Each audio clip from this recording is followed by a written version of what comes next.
problem number 10 out of section 5.3 of the Thomas calculus book, or Thomas's calculus book.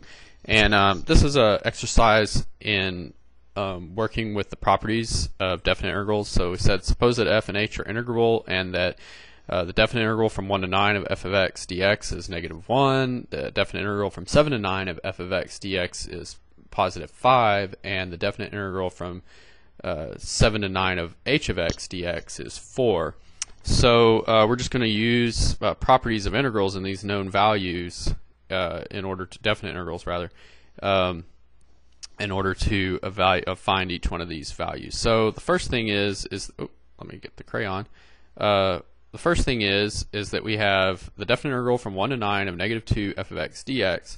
We know one of the properties is that we can factor out constants times functions, and then that's just the constant. So it's -2 times the definite integral from 1 to 9 of f of x dx. And so we have -2 times the value from the value of the definite integral from 1 to 9 of fx dx is given here as -1. So we have -2 times -1, which equals +2. So that's easy enough. The next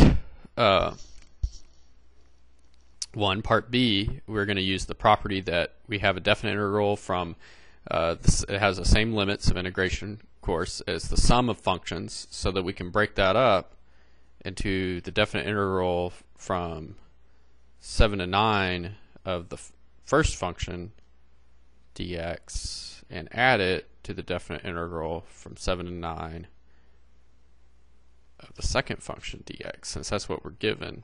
And basically it's that the definite integral from the lower limit to the upper limit of a sum of functions is the definite integral is the sum of the definite integrals of the individual functions. So anyway, we have the definite integral from 7 to 9 of f of x dx is given to us as 5, plus the definite integral from 7 to 9 of h of x dx is given to us as 4. So we just add those two values and we get a 9, and that's the answer. In part C, we're going to use both of the properties that we used before, except we're going to use, well, yeah, I guess it is. I was going to say that it's a difference of functions, but kind of -3 is a constant times h of x. So you could look at it either way. But just to clear that up, the definite integral of the difference of functions is the definite integral of the difference, or the difference of the definite integrals of the individual functions. It's kind of I think it's easier to do these than it is to talk about them. So first I'm going to factor out the 2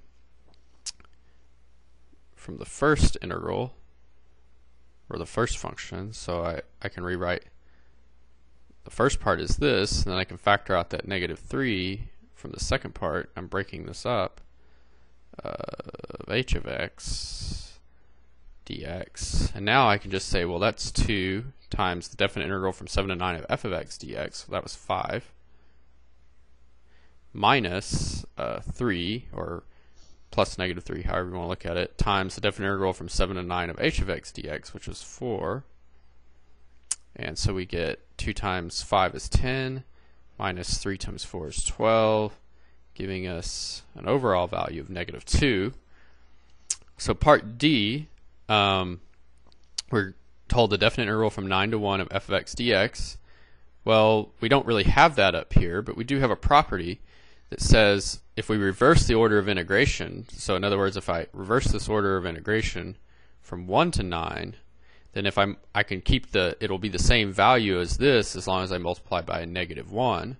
So I have -1 times the definite integral from 1 to 9 of f of x dx. So that equals negative times -1, because we have that value up there.